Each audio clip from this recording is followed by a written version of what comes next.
Welcome to our series, Questions and Answers for a World in Crisis. And today's subject, a very important one, Children, Part 1. From the Mother.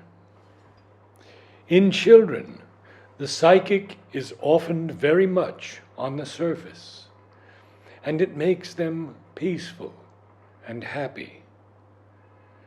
As one grows up, the vital and the mind develop and take on more importance. And then the troubles and sorrows begin. In the child, the psychic life is not veiled by the mental life.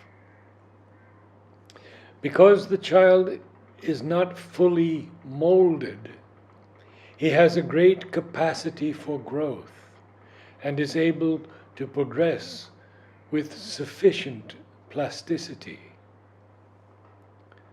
Question to the mother. I would like to know about the childlike path that can be taken in this yoga. Mother. The childlike path is one of unquestioning trust, total dependence, unreserved surrender. Question.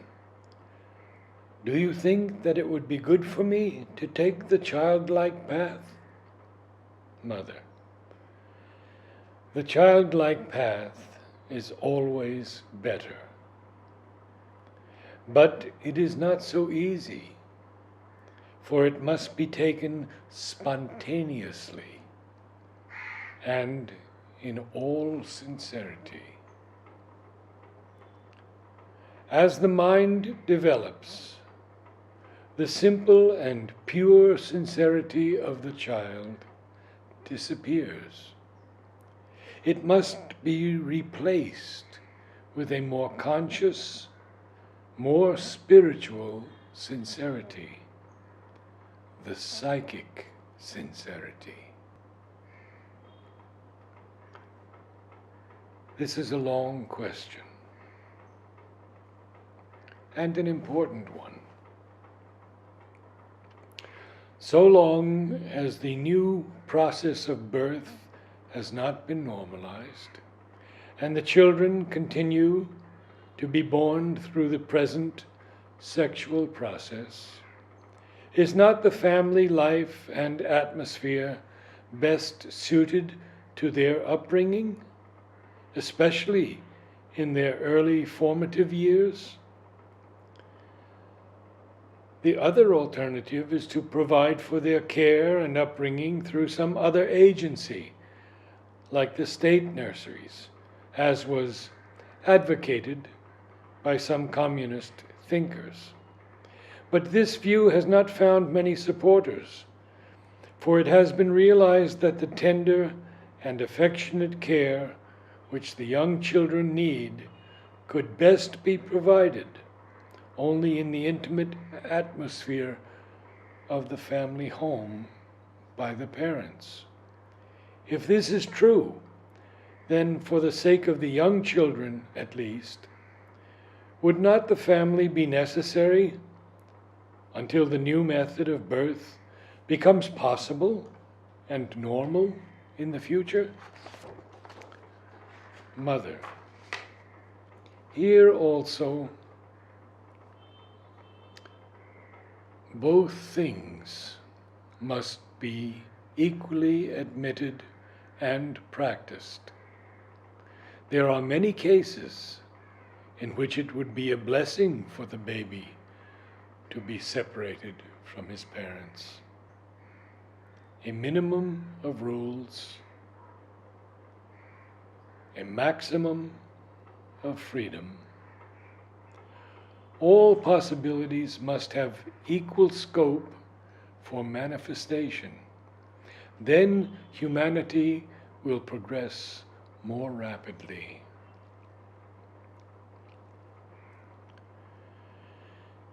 You say that you could not bring up your children properly because although you are well educated and cultured, you have no time to spare for them, and that your wife has time, but she is uneducated, uncultured, good for nothing. Will you tell me who is responsible for her condition? For more than 25 years she has lived with you. What did you do in these 25 years to educate her or give her your culture? Absolutely nothing. Even the idea did not occur to you. You never thought that even if you had given her 1 hour daily for her education, it would have made a big difference in 25 years. For you, she existed only as a machine to look after your comforts and produce your children. You could not take her into your confidence. You could not do anything for her improvement. But there you stand with all your vanity, blaming her for being uneducated and uncultured. I hold you responsible for all her shortcomings. You want your children to do as you bid. What do you know of truth? You want to impose your will because you are stronger. That way, a giant can catch hold of you, and you will have to do whatever he says. It is a most difficult thing to bring up children. I have not seen many parents who can do the proper thing.